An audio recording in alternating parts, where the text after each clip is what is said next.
Hi ಸ್ನೇಹಿತರೆ, ನನ್ನ study with Shankar YouTube ಚಾನಲ್ಗೆ ಸ್ವಾಗತ. ಇಂದಿನ ತರಗತಿಯಲ್ಲಿ ಸಾಮಾನ್ಯ ಅಧ್ಯಯನದ ಒಂದು ಇಂಪಾರ್ಟೆಂಟ್ ಟಾಪಿಕ್ ಆದಂತಹ ಭಾರತದ ಪ್ರಮುಖ ವನ್ಯಜೀವಿ ಸಂರಕ್ಷಣಾ ಯೋಜನೆಗಳ ಕುರಿತು ತಿಳಿದುಕೊಳ್ಳೋಣ.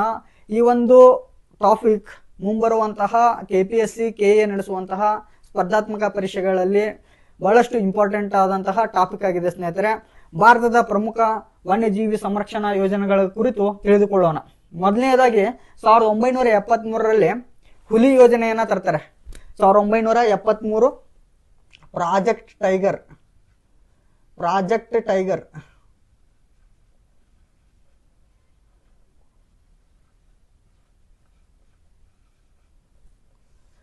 ಇಂದಿರಾ ಗಾಂಧಿಯವರು ಪ್ರಧಾನಿಯಾಗಿದ್ದಾಗ ಈ ಒಂದು ಯೋಜನೆಯನ್ನ ಪ್ರಾರಂಭಿಸುತ್ತಾರೆ.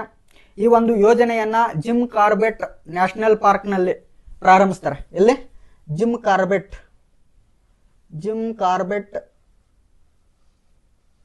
National park.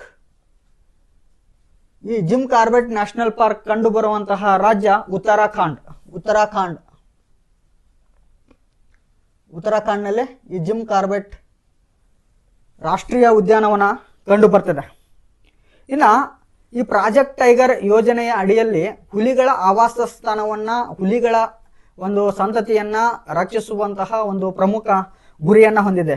ಏಕೆಂದ್ರೆ ಹುಲಿಯು ಒಂದು ಎಂಡೇಂಜರ್ಡ್ ಪಟ್ಟಿಯಲ್ಲಿ ಬರುವಂತಹ ಒಂದು ಪ್ರಾಣಿಯಾಗಿದೆ.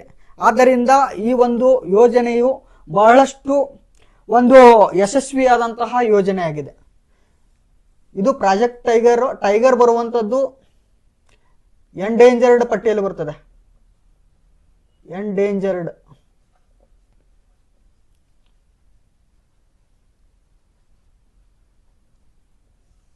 ಪರೀಕ್ಷಾ ದೃಷ್ಟಿಯಿಂದ ಬಹಳ ಇಂಪಾರ್ಟೆಂಟ್.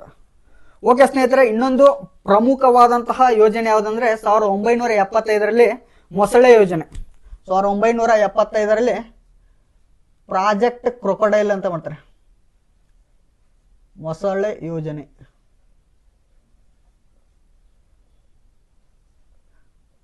ಯೋಜನೆ ಬಹಳ ಇಂಪಾರ್ಟೆಂಟ್. 1975 ಮೊಸಳೆ ಯೋಜನೆ. ಇಲ್ಲಿ ಈ ಮೊಸಳೆ ಯೋಜನೆಯಲ್ಲಿ ಗರಿಯಾಲ ಸಂತತಿಯ ತಳಿಯ ಗರಿಯಾಲ ಮೊಸಳೆಗಳು ಕ್ರಿಟಿಕಲಿ ಎಂಡೇಂಜರ್ಡ್ ಪಟ್ಟಿಯಲ್ಲಿವೆ.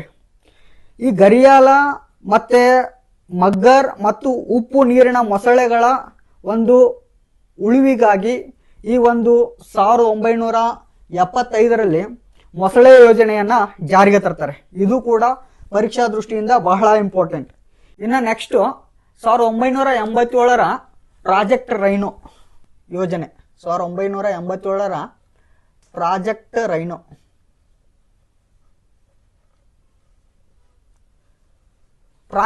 ರೈನೋ ಇದು ಅಸ್ಸಾಂನ ಕಾಜಿರಂಗ ನ್ಯಾಷನಲ್ ಪಾರ್ಕ್ ನಲ್ಲಿ ಸ್ಥಾಪಿಸ್ತಾರೆ.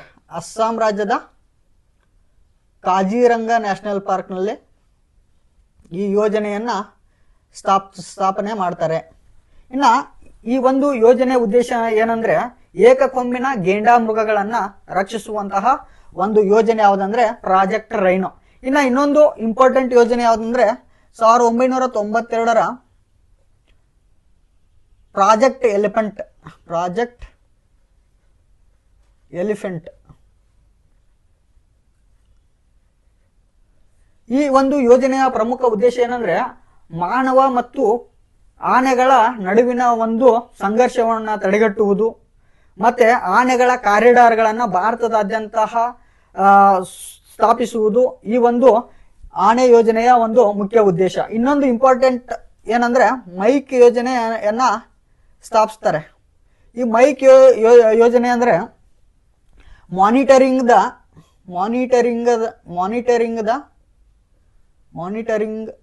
The illegal killing of elephant. ಈ ಒಂದು ಯೋಜನೆಯ ಅಡಿಯಲ್ಲಿ ಮೈಕ್ ಯೋಜನೆಯನ್ನ ಜಾರಿಗೆ ತರ್ತಾರೆ. Monitoring the illegal killing of elephant. ಇದನ್ನು ವಿಸ್ತರಿಸಿ ಅಂತಾನು ಕೇಳಬಹುದು ಸ್ನೇಹಿತರೆ. ಇನ್ನು ನೆಕ್ಸ್ಟ್ ಇನ್ನೊಂದು ಯೋಜನೆ 1992ರ ಸೀ ಟರ್ಟಲ್ ಯೋಜನೆ. 1992ರ ಸೀ ಟಾರ್ಟಲ್ ಯೋಜನೆ.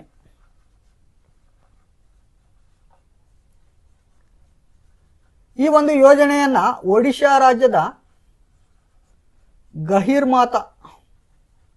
ಗಹೀರ್ಮಾತಾ ಎಂಬ ಸ್ಥಳದಲ್ಲಿ ಪ್ರಾರಂಭಿಸ್ತಾರೆ.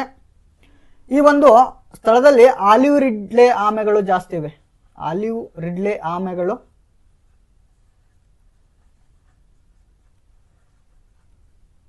ಇವುಗಳ ಮೊಟ್ಟೆ ಇಡುವ ಪ್ರಕ್ರಿಯೆಯನ್ನ ಮತ್ತೆ ಆಲಿವ್ ರಿಡ್ಲೆ ಆಮೆಗಳನ್ನ ಒಂದು ಸಂರಕ್ಷಿಸುವ ಒಂದು ಪ್ರಕ್ರಿಯೆಗೆ ಅರಿಬಾಡ ಅಂತ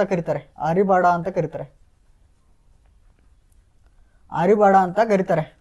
ಇದು ಕೂಡ ಬಹಳಷ್ಟು ಇಂಪಾರ್ಟೆಂಟ್ ಆಗಿದೆ ಎಕ್ಸಾಮ್ ದೃಷ್ಟಿಯಿಂದ. ಇನ್ನೊಂದು ಪ್ರಮುಖ ಯೋಜನೆ 2006ರ ಪ್ರಾಜೆಕ್ಟ್ ವಲ್ಚರ್. 2006ರ ಪ್ರಾಜೆಕ್ಟ್ ವಲ್ಚರ್.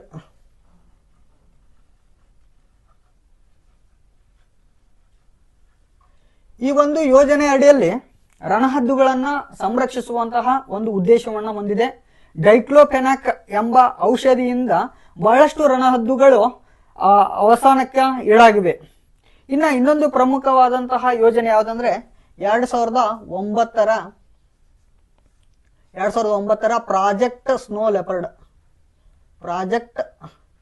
Snow leopard. ಈ ಒಂದು ಯೋಜನೆಯಡಿಯಲ್ಲಿ ಹಿಮಚಿರತೆಗಳನ್ನ ರಕ್ಷಿಸುವಂತಹ ಒಂದು ಉದ್ದೇಶವನ್ನ ಹೊಂದಿದೆ. ಈ ಸ್ನೋ ಲೆಪರ್ಡ್ IUCN ಪಟ್ಟಿಯಲ್ಲಿ ವಲ್ನರಬಲ್ ಲಿಸ್ಟ್ಗೆ ಸೇರ್ಪಡೆಯಾಗಿದೆ. ಇದು ಅಪಾಯಕ್ಕೆ ಒಳಗಾಗಬಲ್ಲದು ಎಂಬ ಸ್ಟೇಟಸ್ ನಲ್ಲಿದೆ ಇದು. ಇನ್ನು ನೆಕ್ಸ್ಟ್ 2020ರಲ್ಲಿ ಪ್ರಾಜೆಕ್ಟ್ ಡಾಲ್ಫಿನ್ ಬ್ರಹ್ಮಪುತ್ರ ಮತ್ತು ಗಂಗಾ ನದಿಗಳಲ್ಲಿ ವಾಸಿಸುವಂತಹ ಡಾಲ್ಫಿನ್ಗಳ ಸಂರಕ್ಷಿಸುವಂತಹ ಪ್ರಮುಖ ಯೋಜನೆಯಾಗಿದೆ. ಇದು ಡಾಲ್ಫಿನ್ ನಮ್ಮ ರಾಷ್ಟ್ರೀಯ ಜಲಚರ ಪ್ರಾಣಿಯಾಗಿದೆ. ಓಕೆ ಸ್ನೇಹಿತರೆ, ನೆಕ್ಸ್ಟ್ ಇನ್ನೊಂದು ಇಂಪಾರ್ಟೆಂಟ್ ಆದಂತಹ ಯೋಜನೆ 2022ರ ಪ್ರಾಜೆಕ್ಟ್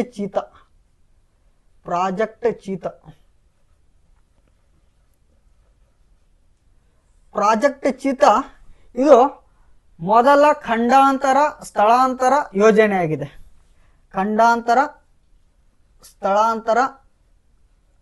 ಯೋಜನೆ